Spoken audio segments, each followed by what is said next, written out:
इकडे नाना पटोले यांनी एकनाथ शिंदे आणि अजित पवार यांना थेट मुख्यमंत्री पदाचीच ऑफर दिली आहे। आमच्याकडे या, आम्ही पाठिंबा देऊ असं नाना पटोले म्हणाले। तर नाना पटोलेंनी पुन्हा जनतेचा विश्वास मिळवणं गरजेचं असल्याचा खोचक सल्ला चंद्रशेखर बावनकुळे यांनी दिला।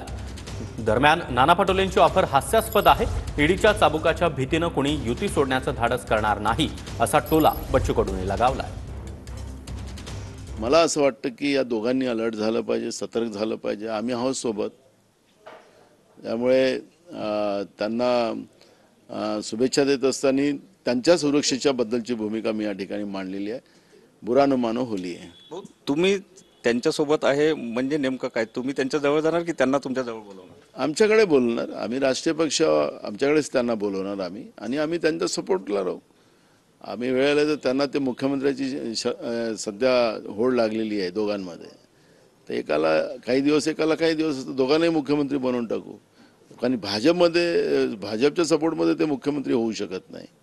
मी त्यांना दोघांनाही मुख्यमंत्री आलटून पालटून कसं बनवायचं ते बनवायचा निर्णय आम्ही घेऊ। नाना पटोलेंना माझी होळीच्या दिवशी एक चांगला सल्ला आहे, जनतेचा पुन्हा विश्वास मिळवा आणि पुन्हा चांगला परफॉर्मन्स जनतेमध्ये दाखवा, हे त्यांच्याकरता योग्य आहे। अशा ऑफर वगैरे महायुतीचे कोणी नेते ऐकत नाही।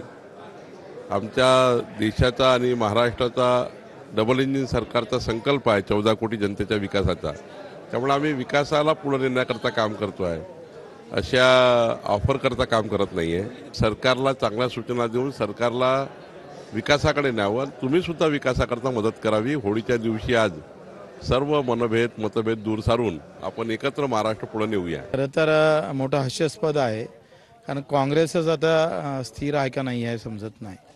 20 आमदार काँग्रेसचे असेल आणि त्यामध्ये एक तर आताच गेले शिंदे गटामध्ये, त्याच्यानं त्यांनी केलेला प्रयत्न अतिशय चांगला आहे, त्यांनी ऑफरही चांगली दिलेली आहे, परंतु काँग्रेस कुठं आहे ते शोधलं पाहिजे। आणि जेपर्यंत केंद्रात आणि BJPचं सरकार आहे तेपर्यंत खाली कोणी हलणार नाही, कारण तिथले जे ईडीचे फटके आहे त्याची सगळ्यांना भीती आहे। तो चाबूक आहे ना, केंद्राच्या माध्यमातून ईडीचा चाबूक सगळ्याच्याच अंगावर पडणार, त्याच्यानं हे धाडस कोणी करणार नाही।